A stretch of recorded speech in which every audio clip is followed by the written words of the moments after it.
So, we have returned from our short break. I'm going to apologize. I said that our listeners probably won't notice, and if you do notice, we did miss a week, and that was all my fault. I didn't get an episode edited in enough time to send out, and so now we have a little bit of a break in between like our second to last episode and our last episode of season 3. Not that big of a deal. I mean, a little bit of a cliffhanger, right? Which season 3 does end with another cliffhanger, so it's all part of the experience. You know, it's all good. Yeah. Another couple of things to catch people up. You notice that right now we have myself, Legendary Black Lion, and we have Melisande. Sunday is not present with us because Sunday is on a away mission, and that away mission will take about 2.5 months. She's in deep undercover. Okay. Yeah, she's deep undercover in Sin City. She's trying to learn about the culture of the locals down there. Oh. Yeah. She's in Vegas. She's going to be dealing for the World Series of Poker. Really good. Oh, wow. Really good job. And, you know, she's also going to play some tournaments. No, you won't see her on TV. Well, you know what? I don't know if you'll see her on TV. You probably won't. Because that tournament is huge and it's people everywhere. But yeah, so that's what's going on. We're not 100% sure if she will be able to join us from time to time, but just so you all know what's going on, the voices right now are going to be Melisande and myself, and we may bring on a couple of guests to help us out. We're still trying to figure out that part. But so how's it going, Mel? How was your hiatus? It was nice. Lots of naps. Yes. Okay. Yeah. I worked out a bit. Have to get adjusted to working out at home now. Oh, yeah. And working on my next book. And fixing the last one 20,000 times. It is available on Amazon. And yeah. Hopefully I'll be doing conventions by this time next year. Oh, that's so awesome. Yes. Yeah. Yeah. Speaking of books, I took a break from writing my book, and it was due to some family things. I had a death in the family, and there's some other things going on in the family that took my attention. I had to take a break. It's a lot that I'm juggling. But the other day I did get back into my story and finished up a chapter, and I am moving on. So I'm like, okay, this isn't the worst thing ever. But also, you know, I got time. I don't have to I don't have a deadline. I have one in mind just from some of the videos and content that I've been listening to and learning about writing. And I'm like, you know what though? I'm not getting paid for this. So I think take my time, write it, learn my mistakes, and then move on to the next thing. And then if it leads to something that I can get paid for, fantastic. If not, that's great too, because I will have, at the end of this, I will have finished the book and I would have had that major achievement, which I'm excited for. There's a lot of people who are like, I'm going to write a book, and they don't get started because it's hard, So yeah, we'll go ahead and jump into this story. We're in season 4 of Babylon 5, and this is wild, right?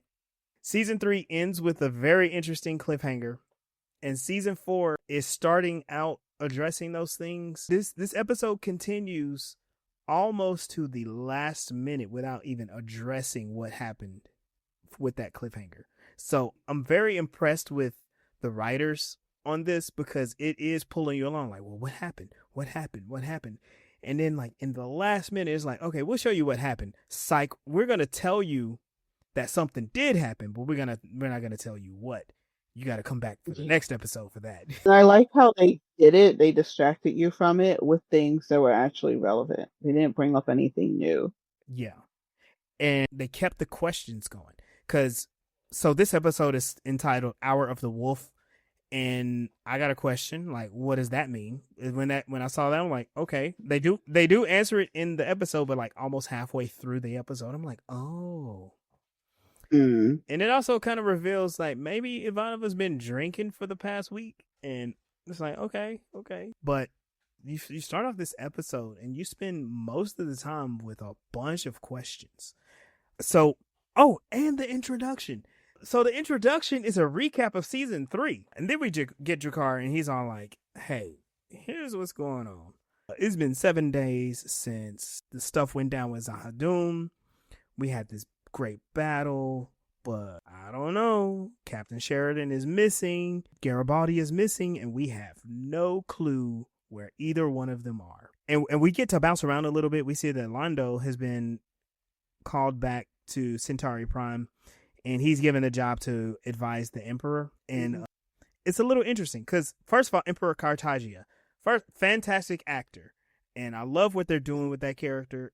I thought he was an asshole before, but now you ever see somebody who you're like, oh, that's a cool person, and then you're like, no, that cool person has a very punchable face, and I'm probably going to be the one to punch it if I get close enough, right? That's Emperor Cartagia. And like, how do you give someone like that an advisor? Like it almost seems like he doesn't want to be advised, and they make it clear later. Like he's just there just to say, yeah, it's okay. I have an advisor. I'm not just making all this stuff up, even though they're kind of just doing everything under the threat of death. Under the threat of death. Yeah. When Jakar talks about Londo going back to Centauri Prime, he said he thinks that he's the loneliest person in the universe. And we've been saying that this entire series. Like, Londo has been trying his best to make friends, and nobody likes him. Nobody likes him at all. And the people who start to like him, they either die or he screws them over. Yeah. There's no reason to like him at all. Yep. Delenn, I'm kind of curious about this. So Delenn is fasting and she is waiting because she wants to hear positive news about Sheridan. And remember, we had a conversation about them being in the religious caste and all of that. And the more and more I thought about it, you know what? She's probably doing the healthiest thing. She's probably doing something that's more healthy than what anybody else is doing. But we'll talk about what some other people are doing. But she's fasting, she's waiting, she's praying. I'm so curious about Minbari culture because what is she praying? Like, what does prayer look like to them? I know what fasting is, but is this like ritualistic fasting or is this worry fasting? You know what I mean? Is this like a discipline or is this a reaction? Yeah. They don't mention that yet. But because of the culture that we know of so far, and she's mentioned fasting before for certain rituals. Yeah. So maybe this is another one. I don't recall if she fasted because he didn't actually die. That's why. The good friend of hers that came and later became a part of the machine. Oh yeah. Oh yeah. Yeah. So if he would have died, would we have seen her do this? And then also, we've already had the foreshadowing of him seeing, or she seeing him in the future. Yeah. Or him seeing her in the future. So he already knew and told her, right, like, that in the future they win the war, they have kids. So she's like, look, I've already been told that he's alive, and now I'm going to sit here panicked, waiting for him to come back the best way I know how. yeah. And I'm so conflicted because she's like, she has this belief and she has the system around it and stuff. And she even has some of her beliefs substantiated with Sheridan and his future hopping. But at the same time, it's like those rituals, are they put together for what's going on with them physically? Or is there something metaphysical with their beliefs that they are more interested in? Because, they talk about like, oh, the universe is sentient and we are part of the universe and the universe is trying to understand itself. And if you listen to them, you're like, huh, what does that even mean? But they're not a deistic society. And so maybe this is something we can spend some time thinking about in the future and just try to like offer what are some different perspectives. Because when we think of religion, we think of deistic religion or theistic religions. And there is an agent that is active within destiny and all this and that. And Minbari are like, no, that's not. The Minbari religious class don't even seem technically religious because it's more about study and understanding. So they seem to be modeled more after like Buddhist monks. But Buddhist monks aren't. I guess they are closer to a religion. Like a normal Buddhist is not technically a religion, it's a philosophy. But they're living based on a philosophy that's in a culture. And a lot of times the religion is based on the communion and culture aspect and not just the philosophy by itself. Yeah. So that's a question. And then also like we saw before with Dr. Franklin, Mm-hmm. and I mentioned this with Dr. Franklin, a lot of times when something happens, someone wants to organize their thoughts or come to terms with something, you need that subconscious part of your brain to be active. Mm-hmm. And so a lot of the practices that work with that, like using drugs or fasting or going out to the wilderness, which is a forced fast, are things that will physically shut down that top part of your brain and only focus on the smaller part of the brain Yeah. so that you can put those thoughts together and be more aware of those thoughts. Yeah, you are in an altered state. So like I know that fasting does help you reach that state. Breath work helps you reach that state. Repetitive chanting, music, those are some things that are not drug related that can have those Yeah. effects. And then there are like the psychedelic drugs plus some of the conventional recreational drugs that will, like high usage or high doses will have those psychedelic effects. So yeah, that's Mhm. interesting. So are you telling me the Minbari like to get high all the time? I don't know. The No, heart, I don't think they like to get high the they do hard. it. Well, okay, yeah, it is kind of like a getting high because they are and I guess in the ancient world, reaching the subconscious is being high. Okay. So, because when I think of it, I'm thinking about going down to the lower part of the brain, Yeah. but technically it's associated with the higher thought process, I guess. Well, not the higher thought process, but it's associated with cultural highs. Oh, I got you. Yeah. All right. We'll circle back around to this part of the conversation like in a couple episodes because some things happen with Delin. So yeah. Yeah. we Jakar talks about how the shadows have paused their war and everybody's just waiting to see what happens with them. And he does expose that there are two major unanswered questions: what happened to Sheridan, what happened to Garibaldi, and that is fantastic. Because remember, okay, we saw what happened to Sheridan. We don't know what happened to Garibaldi. He saw a light, and we didn't see him anymore. Yeah. Yeah. So then the story jumps off, and we're off and running. Ivanova, once again, left in charge with the station. Ain't nothing happening. Right.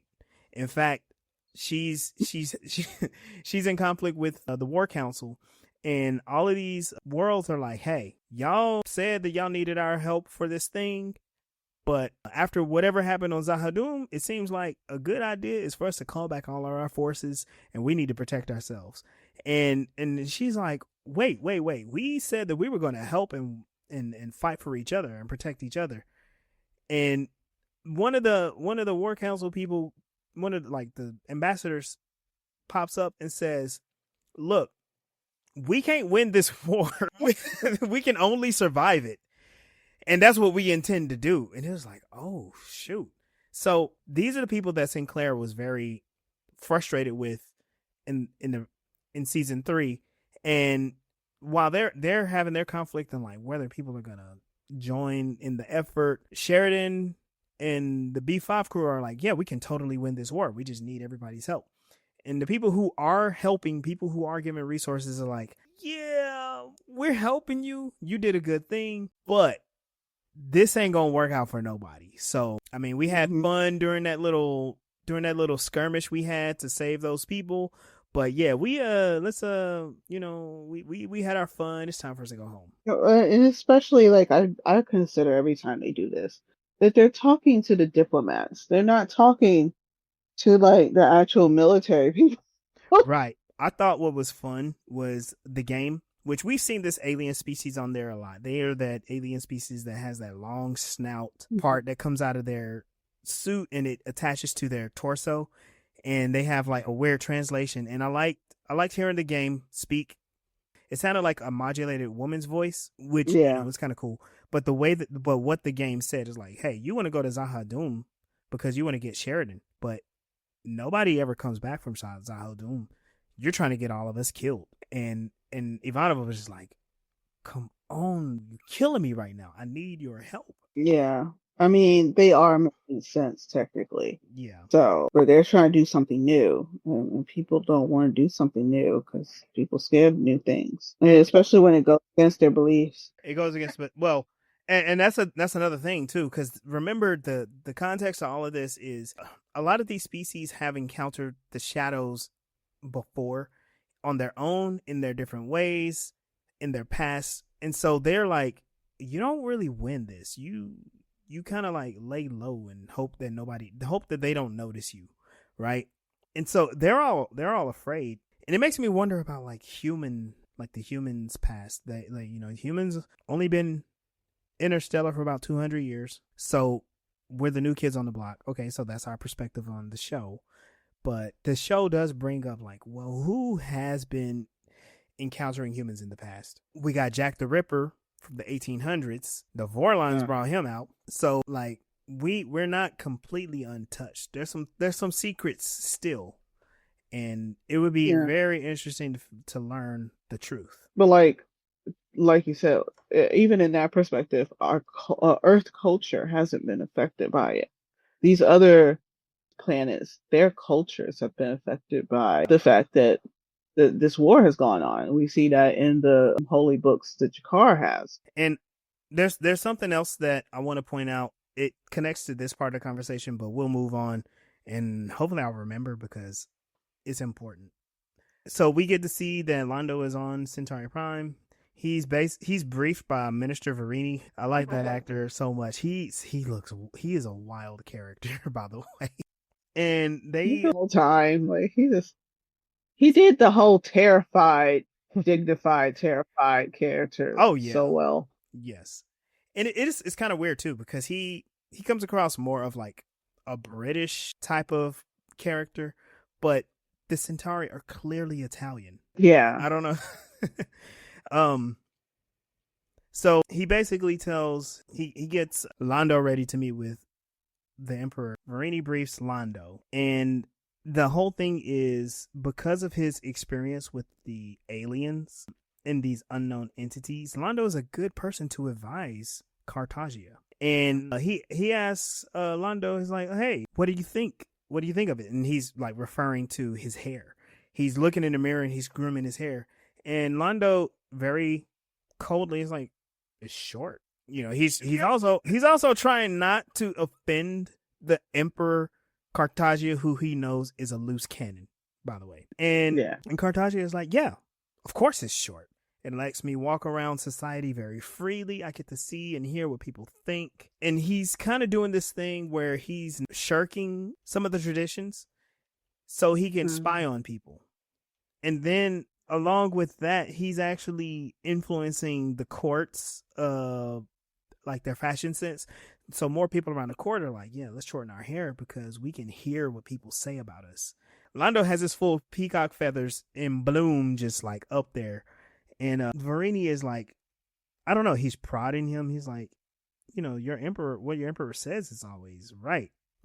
And Londo's just like, as is our tradition. And Verini has this moment, and he's like, I'm not sure if that was a good thing he said or a bad thing. Yeah, he was kind of like expecting him to step up to him.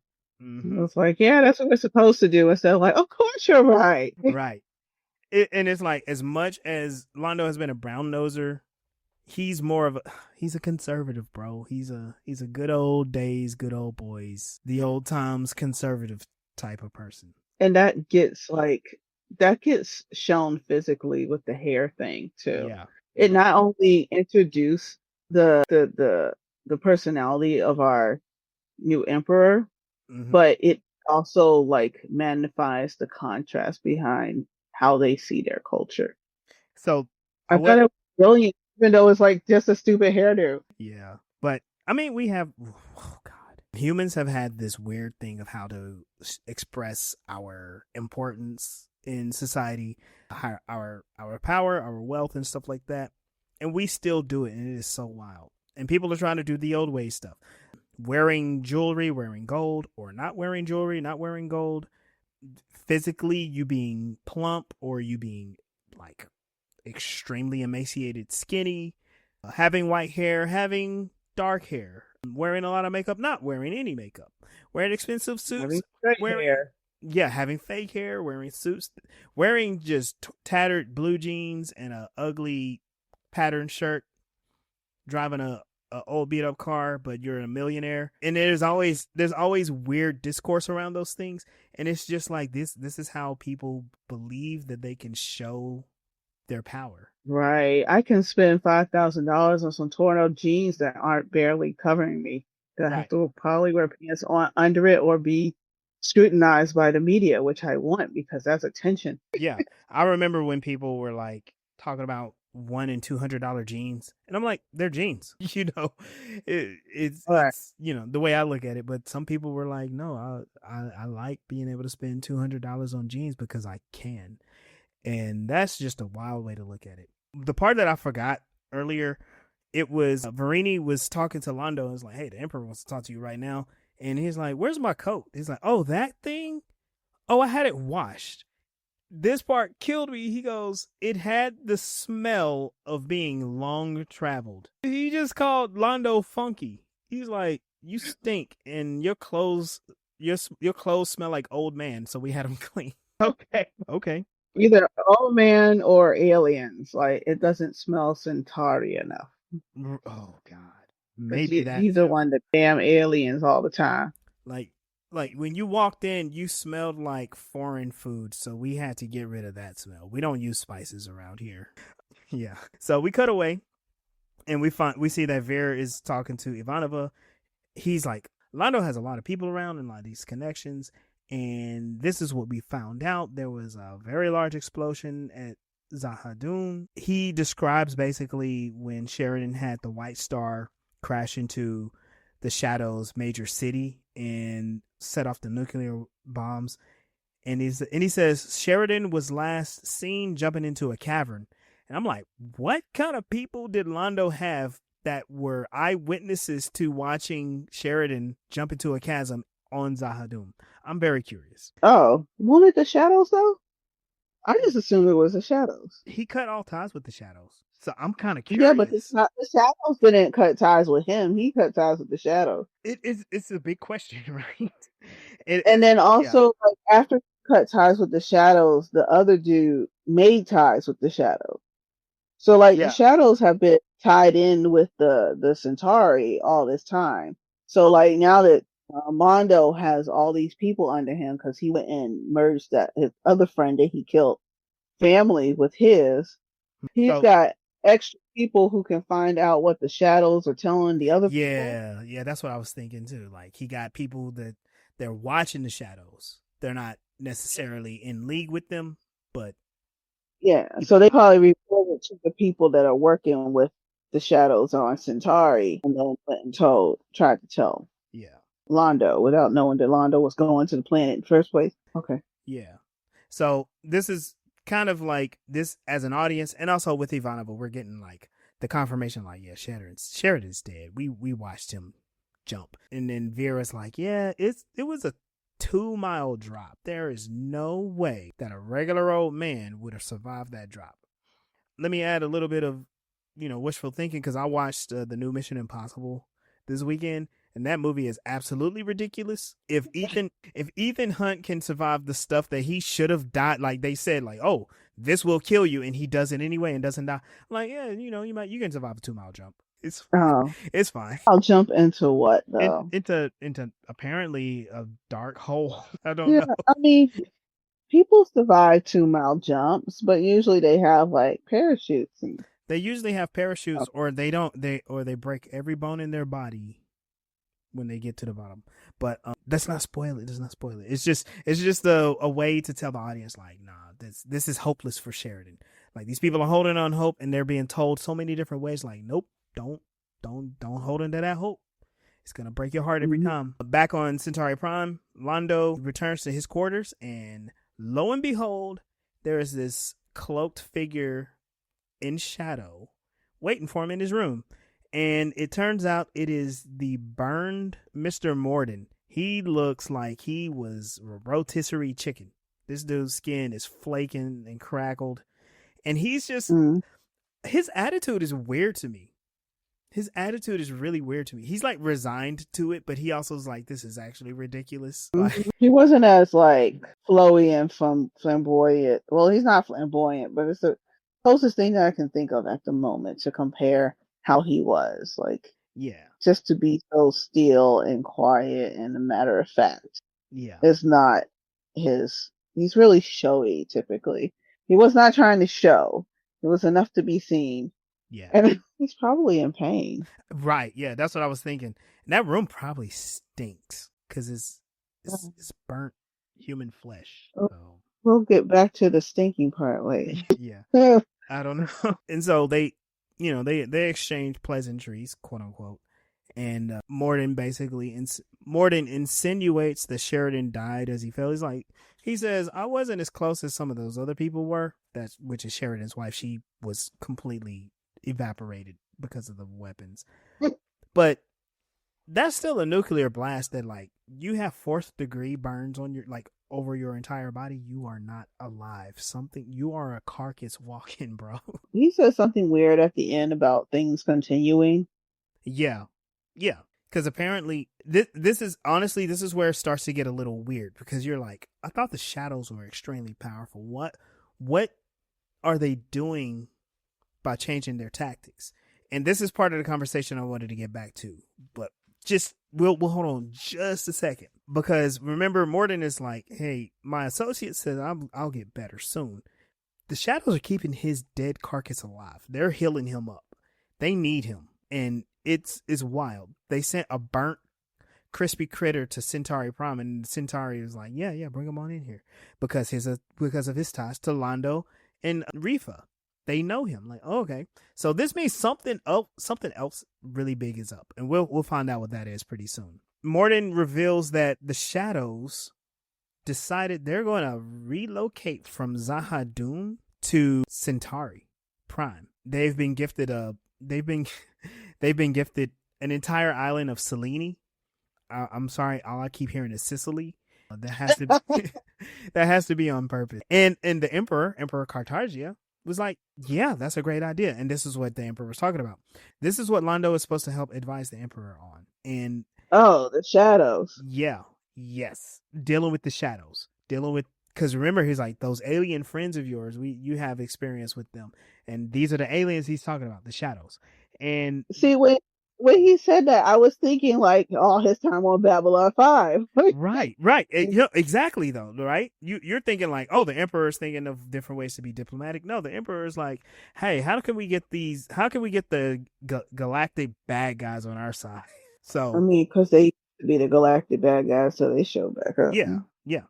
And when we get back to this part of the conversation, I do have a theory. Morden talked about how the resolution for giving this island away passed, but it was quietly passed because there were people who were totally against it. It was like 14-1, but basically Cartagia had all of those people killed, and he had the resolution passed anyway. Yeah, he pulled an Emperor Palpatine with that one, and Londo is like really disturbed by this because it's like those people were killed, and as is with Centauri tradition, it puts him in great danger. I'm supposed to be advising this lunatic who had people who disagree with him killed, and he's bringing the enemy home. The very people he was like, no, we not working with y'all, and y'all can't come here. Right.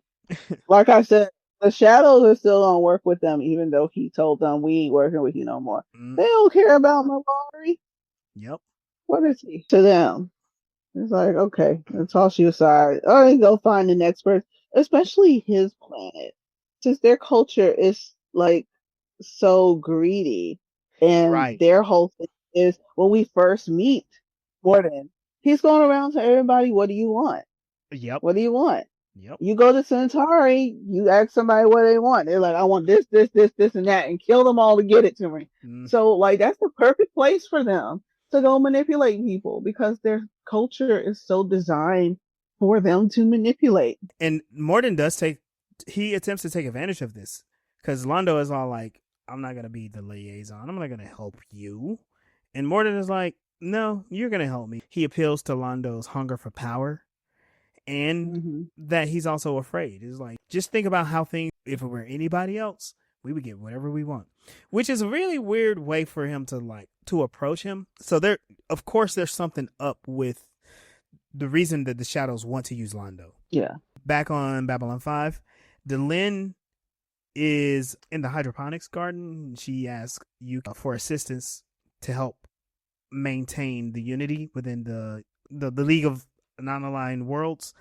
And Ulkesh is like, no. And he says that this is what we're starting to realize. Something is up with the Vorlons. Earlier, Lita was having a conversation with Ulkesh, and she was like, something is different with you all. You're darker. And, you know, they don't reveal to her anything. She just feels something changed within the Vorlons. And so one more question that's going out there, like this replacement for Kosh is out. The telepath that was assigned to him is really not comfortable, but now she's like, okay, something's up, something's wrong. And the way that they're responding to Delin, it seems like they are taking the reins to be a lot more direct in their approach. They've been sitting on the sidelines for too long, and now they're like, okay, we got to do it.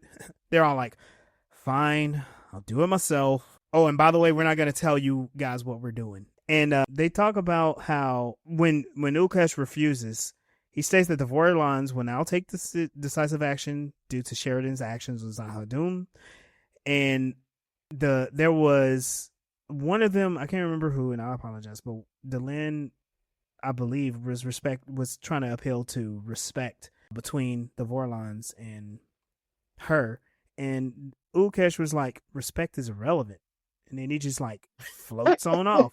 And I'm just like what? Like, okay, so the old Kosh was kind of, he had the similar like way of going about things, but a different way. He had, well, how can I say this? Like, old Kesh's answers were similar, but he was nicer about it. Yeah. He was like, yeah, it's not going to matter right now. We'll see what happens, blah, blah, blah. He gave it to them more softly. This guy's like, I don't give a fuck. Right. And then just like pimp walks off. So he's like, oh, and then also like the telepath, when he pulled himself out of her. Oh, she's yeah. like, that's so hard, that hurt. Like, Kesh was gentler. And he's like, it don't matter. I don't care. Her gills still bother me. So we quickly switch over, and this part was hilarious to me. So Zach, he sneaks into Garibaldi's quarters because somebody's in there, and he pulls his PPG out, and you see a person in a hat, and the light comes on, and it is Jakar wearing Garibaldi's gumshoe hat. Zach is like, what are you doing here? And Jakar's like, I was looking to see if I could find a clue to figure out what happened to Garibaldi. It's like, why are you wearing a hat? I'm like, oh, I've seen Garibaldi wear this. And I was just, trying to see if I can understand him better. So what I'm getting is Garibaldi, who was like, we got to, wear disguises and cover ourselves. Nobody was ever fooled by his stupid hat. And so what do you think? People were just humoring him and letting him just kind of like do his cosplay as a detective or something? Like, I don't know. I mean, he is pretty known as the security. Like, you run into security first coming on the ship. It's not that hard to not be introduced to who Garibaldi is. Right. And then he's wearing the enormously outdated hat. Yeah. Or his clothes are very 90s. Whereas at least with the other characters, they try to make it seem like they're in the future. Mm-hmm. But his clothes look like they went to Sears or Walmart. Like, and the Daffy Duck thing ain't helping either. And now that I've rewatched Voyager, like kind of rewatched Voyager, he's reminding me of Tom Paris a little bit. Oh yeah. Because Tom Paris was like obsessed with 20s films, like that, yeah, and that rundown truck, yeah. Yeah, yep. This scene is just to remind us, like, yeah, hey, people are interested in Garibaldi. They do have a couple of humorous moments. Jakar looks at the poster of Daffy Duck on the wall, and he's like, hey, is this one of Garibaldi's household gods? And Zach wants to say no, but then he just starts laughing so hard. He goes, yeah, actually, kind of. You could say he's the god of frustration. And I'm like, Yeah. yeah, yeah. Is he actually thinking now? Is he what? Zach is thinking now. Oh, yeah. Not only is Zach thinking and he's being extra witty about it. Again, he's comfortable to joke with and about Garibaldi. He's had awakening. Like, even when it comes to his job, his character seems more cognitive. Yeah. Well, and his character is starting to be more dimensional. So, yeah, it's kind of cool. Oh, okay. You know what? I did have this part mixed up. So Londo's in his quarters on Centauri Prime. This is when Verini comes and gets him, and this is where Londo is looking for his coat. His coat smells, and so he has to put on his old purple coat. And honestly, I kind of don't see what the symbolism is here, other than they took away the coat, which is kind of his persona that he grew into over the past 4 seasons, and they gave him the coat that he had to put on was his purple coat, which is the former personality that he is known for, which is the selfish, petty, conniving. Because in the first season he wore the purple coat. Yeah. So yeah. So now he has to go back to groveling for power, I guess. But he's not technically powerful. Yeah. Well, under Cartagia, he's looked at as the season 1 Londo. So, because remember in that meeting in this episode, he tells Cartagia, he's like, you look exactly the same as when we first met. And Cartagia's like, yeah. But remember when they first met, Cartagia was a child. He was a baby that slobbered everywhere, pissed his pants.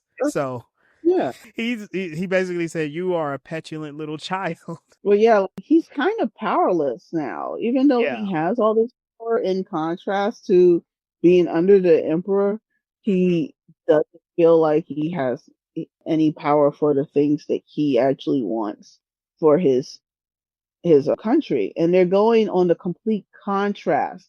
Whereas when we first started, we had that first emperor who had regrets and was wise and wanted to make peace. This guy is on a whole nother part of the spectrum, where now he's not only hurting other people, but he wants to hurt his own people. Yeah. Oh yeah. Yep. We'll get to that in a minute, but he's more than willing. That is a sacrifice that I'm willing to make when, so many people, like thousands, millions of Centauri have to die. But yeah. So Verini is summoning Londo to the Sand Garden, and so they go, and it turns out the other reason why Cartagia wanted him there is like, not only did they pass this resolution, but the shadows are there on Centauri Prime today. It's not a thing that they will do. It's like they're there, and they are flying in the sky. And Londo is looking. It's a bright sunny day, and he's covering his face. It resembles the vision that he was given by the telepath, the prophetess. Why was she? That's confusing. She's a telepath in both shows. Yeah, that's true. That's hilarious. Hey, look, I love Majel Barrett. She can do whatever she wants. Yes, yeah. But yeah, I'm glad you know. It's funny that you did bring. I'm not call her Roxana right now. Yeah. Oh yeah. Absolutely. So we see that, and it's like, oh, this vision is coming to pass. Londo quickly panics, and he's trying to make Cartagia break the deal, but Cartagia is like, nah. And this is where he reveals, like, hey, I am. This is going to be a great thing. It's no big deal. And Londo is like, what did they promise you? He's like, what do you mean? He's like, no, what did they say they were going to give you? He goes, oh, they're going to give me what I've always ever wanted. Godhood. And this is where Londo is like astounded. He's like, oh, you're that kind of crazy. We're in way more danger than I expected. And as he's walking out, this is what's his name? Verini? Verini is like, hey, look, I heard you opposing the Emperor, and I think it would be best if you don't say those things to him anymore. Because the people who used to say those things to him, they're all dead. And it's probably best that we just be quiet so we can survive. So it's not just Londo who knows this. All of the closest advisors to Cartagia are like, this dude's fucking crazy. They're just scared of him because they let him have too much power. And I love how they shot him walking backwards away from him. It was like, oh no. He's like, every word that Cartagia speaks, Londo is just like slowly disappearing in the background. Like, ooh. But he had the perfect face. What the fuck is that? Yeah. So we transfer back to Babylon 5, and this is where we learn what the Wolf Hour is all about. The Hour of the Wolf Hour. Lita is roaming the station, and she finds roaming the station, and she finds Ivanova, and Ivanova is like, yeah, sure, come on in. Ivanova looks like she's ready for bed, but she ain't going to sleep. In fact, she's going to the bar. She's going to her private bar, and she's pouring herself some alcohol. And Many times as possible. And she's like, look, do you know what the Hour of the Wolf is? And of course, no, she doesn't. She's like, my dad used to say this all the time. It's that hour between 3 a.m. and 4 a.m.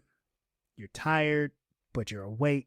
Your mind won't shut down, and you're thinking about all the bad things that you ever done. I'm like, okay, Ivanova. And she was like, well, my dad used to have a shot of vodka, to chase the wolf away. And then she said he'll have another shot or two just in case he had cubs. And I'm like, are you depressed, Ivanova? Do you like and honestly, if we wanted to make a guess about her mental state, she is depressed, because when the episode opens up, she is sitting on her couch in the dark, just waiting. She has insomnia, and you can hear that she has all of these unopened messages from everybody. And I was going to make a joke about how she has like this pile of unopened emails, but I think it's either A, she's getting them every day, or B, it's some that she just decided not to check. Yeah. And they're just there, right? Yeah. And it makes sense because Sheridan was a good friend of hers, a colleague from before even coming to Babylon 5. And Michael was kind of like a brother to her almost. Yeah. A very annoying brother. A little bit. Yeah. An idiot, an annoying idiot brother, but I love you the same. Nonetheless. Yeah, and then he's just missing because no one knew about what Garibaldi went off to do. Remember, he was like, next time you see me, tell me about the weather. Like, it was all hush hush. Like, I need you to do this and then tell anybody. So Michael just disappeared from their perspective. Yeah, exactly. Now, not only does she have to deal with losing the people that are closest to her, she's got to run the station. Yeah, she's because the first time she was in charge of the station in season 2, she threatened to throw some diplomats off the station through the airlock. The second time, she's fighting with the ambassadors, and don't nobody want to listen to her. The third time, she's fighting with ambassadors. So, the more and more I think about it, maybe Ivanova don't deserve that promotion. She's not a people person. She's not not on the station. She can have her own ship. Yeah, she can do that. But yeah, she can't run the station. She knows that because every time they go off on these missions, she's like, okay, me too, right? So no, you handle things here. She's like, why? Because it doesn't make any sense. That's not her skill. Like, yeah, okay, you trust her, but like she's miserable there. Yeah. I know I kind of like skipped over a couple parts. It was where Ukesh and Lita are having their conversation that you were talking about, and Ukesh was like, "Don't worry about it. I got all of this. You just mind your business. Mind your business." Londo contacts Veer, and this is something that's interesting about Veer. We didn't talk about it earlier, but you notice that Stephen First lost quite a bit of weight in this season. He's a very he's a skinny version of Veer. He's not the Veer lost a lot. He's not like the comically chubby version. He does look like he's trying to carry that type of character with him, but he looks different. He also a lot more mature because Veer has grown up. But Londo is contacting Veer because he's like, look, you're the most You're the only person I can trust in the whole universe, and you're a patriot. And Vera's like, yes, I am a patriot. And I'm like, oh yeah, that's right. He's a Centauri patriot. He's a piece of shit too. I keep forgetting, like, as progressive as he is a horrible person. Like, now that I think about it, and we were talking earlier about the fasting, and he had just spent a lot of time on the Minbari planet. Yeah. On Minbar. Maybe he had to go through some trials to get some, and that's what probably part of why he's a wiser, more confident character. Yeah. But at the same time, he also gets pulled back to season 1 him. Yep, because he's kind of like the flunky for Londo. But it's weird. They're in that same dynamic, but they have a different purpose. And their purpose right now is they have to kill Emperor Cartagia. And they're the only two. And so they're not in a like leader secretary role. They're in a like, we're accomplices, and in order to save our planet and we don't get destroyed, we got to kill this guy. This guy is wild. This guy is crazy. He's gonna get us all killed. Let's get rid of him first. So we have, and I like how Lanier is a little sorry. No, go ahead. You but like, he's a little hesitant about the K word. Do we have to do the K word? Right? Yeah, he's very squeamish about that. It's going to be important later. Yeah, I think it's very important later. Yeah.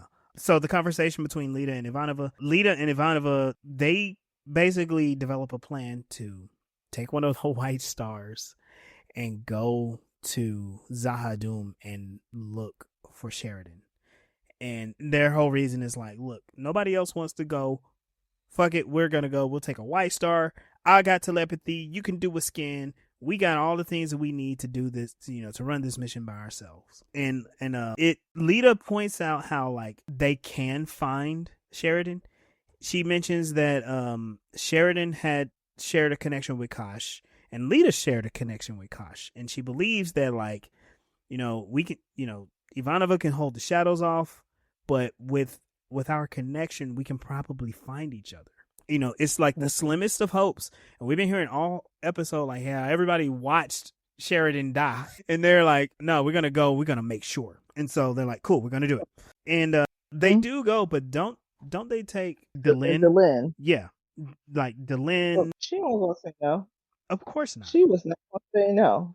She was sitting there waiting for somebody to get on the ship. Right, exactly. They're all like thinking like, well, yeah, we should go, and so they go already.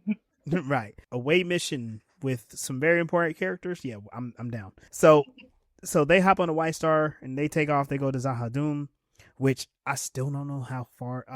I've looked up some of those maps, those star maps for the show, and it looks kind of cool. But then there are times I'm like, I don't get how long, like, the time period, because they had to have been gone for a couple of days, right?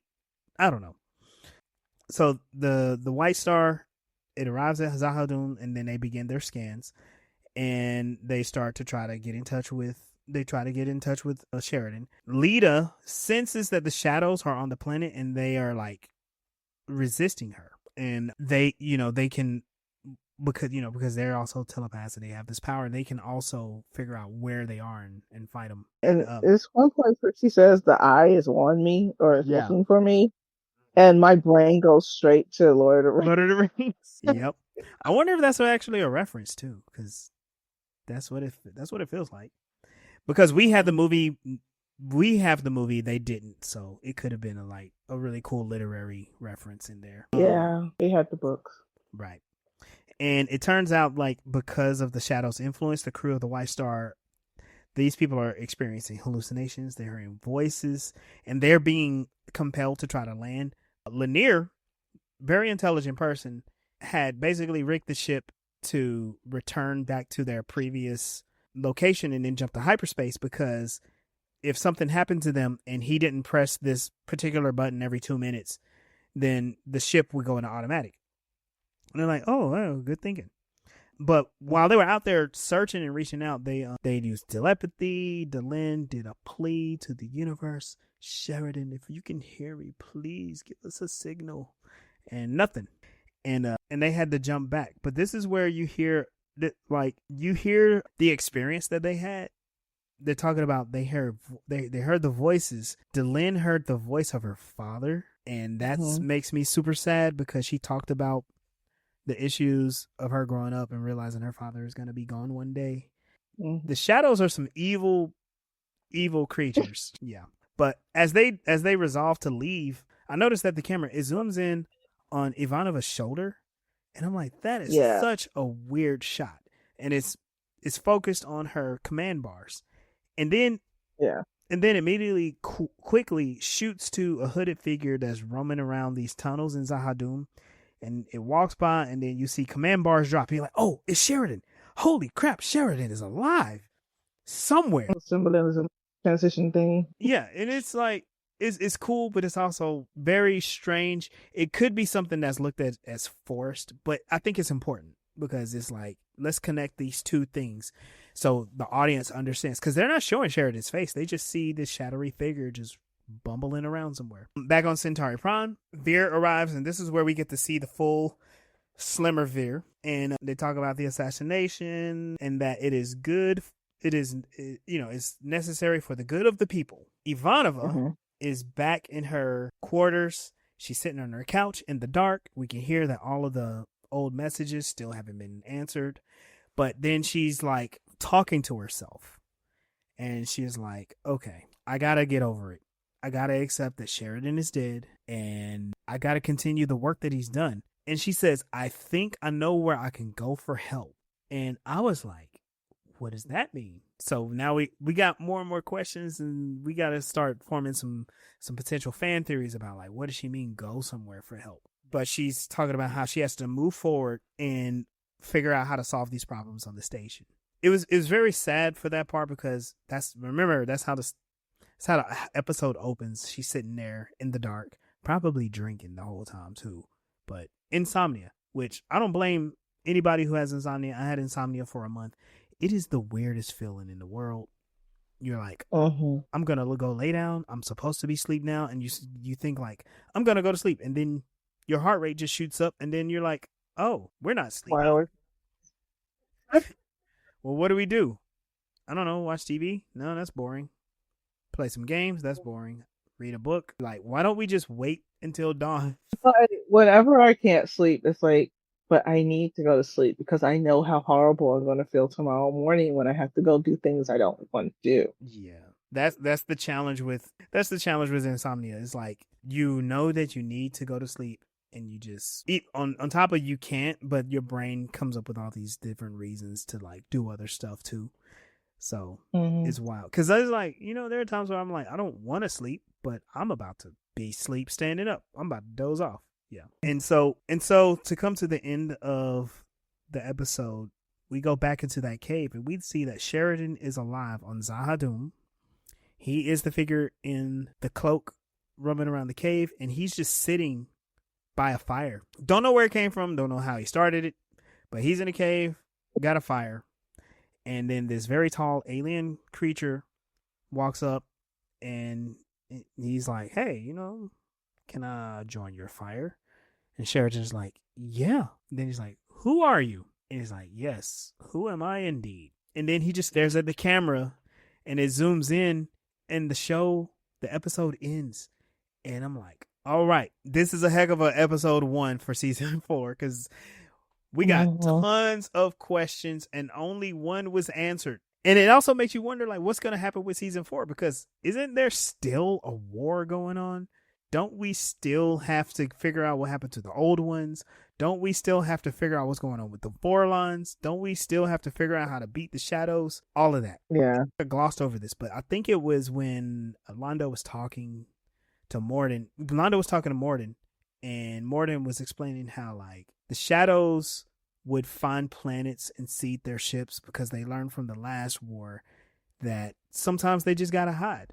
And it makes me think, like, okay, the shadows don't believe that they can win this war either. And their plan is, we're going to hide with our allies and, we'll wait it out until we're more powerful. And that's what they did last time. They tried to the forces of good tried to destroy all of the shadows, and the shadows just buried their ships. and they would influence these different worlds, which makes me think about the Centauri. How long have the Centauri been manipulated by the shadows? Because there's a lot of interesting things with the Centauri, and the fact that they're so comfortable with dealing with the shadows, it makes me think like maybe for that period of time, a lot of the Centauri's actions, their imperialism and their genocide on the Narn was influenced by the shadows. I mean, yes, the Centauri people are assholes too, but maybe there was a reason why their culture developed to be assholes. Yeah. I mean, outside of that, because they do fight each other, but it's different.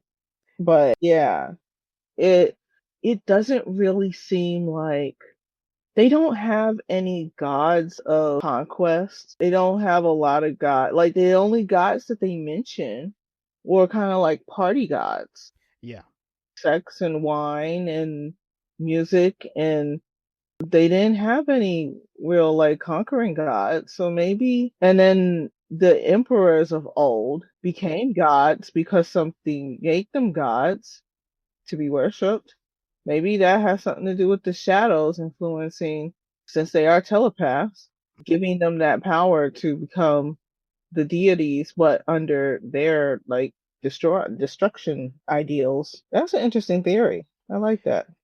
Along with that, remember when Kosh saved Sheridan from that fall and Londo didn't see anything?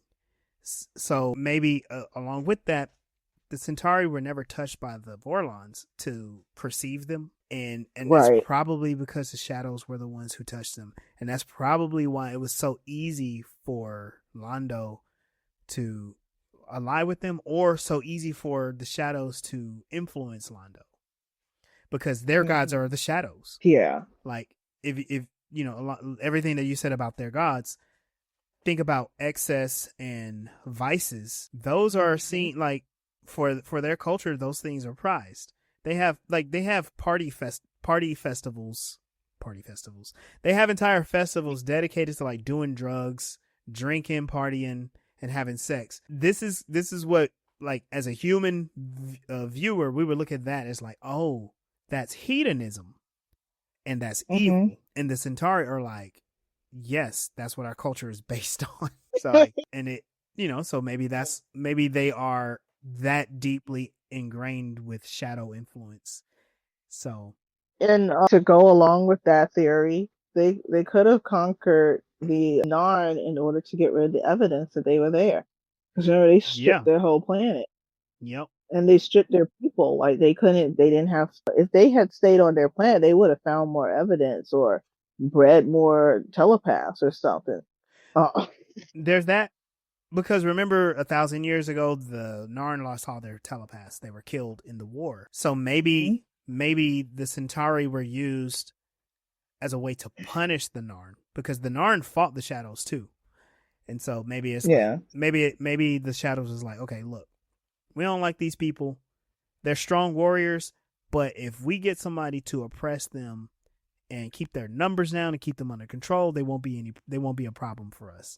And so their planet got devastated. Yeah. So. And I was also thinking of the irony of the shadows taking over the Centauri world. They're about to get destroyed the same way they destroyed the Narn world. Oh yeah. Hey. Slow it down. Don't spoil it. Don't spoil it. But yes, foreshadowing. You are absolutely right about the foreshadowing. Well, I mean, they already said it. Like, they already foreshadowed it in the before with his dreams. Yeah. But there's a couple of other things. I went back. I'm not going forward. I'm going back. Oh, okay. All right. Yeah, there's some other things that they foreshadowed in his dreams too about how Londo dies. So, and I guess in their jump forward and back in the future. So yeah. Okay. Yeah. We're good. Okay. So there's this episode. I didn't like the action sequence. It really wasn't it was just the white star bouncing around. I didn't feel that those characters were in any danger per se, but the fact that what I do think that it did great was it had these characters who have been hopeful all series, and they ran into failure, and their hope didn't bring them anything back this time. And now they're all like, well, I guess we got to move on and figure out what to do next. And we got a host of other problems to deal with. So we got to move on without our main character again, our captain. Lost another captain. Right. It'd be interesting if they like had a precedent of killing the captain every 2 seasons. Yo, that should happen. That should definitely happen in the next series, in the reboot. I mean, they kind of do it in this one because season 5 they have the new captain. But anyway, when we get there, we'll talk about that issue. A Game of Thrones sci-fi, right? Right. Okay. All right. Well, let's get out of here. Do you have any fun things to share with the folks before we leave? Other than Unruling the System is available, and I am most definitely grateful for any reviews I can get. Oh yeah. And then I guess with all of that said, y'all can continue the conversation with us on our Facebook, Voices in Hyperspace, and on TikTok and Instagram. I'm Legendary Black Lion. The best way to get in touch with me is on Instagram at Legendary Black Lion. And yeah, get with us and keep the conversation going. Yeah, I'm Mel Asylum. You can go to melsrebellion.com and find links to my other social media. All right. Thank y'all for joining us this time, and we'll see you.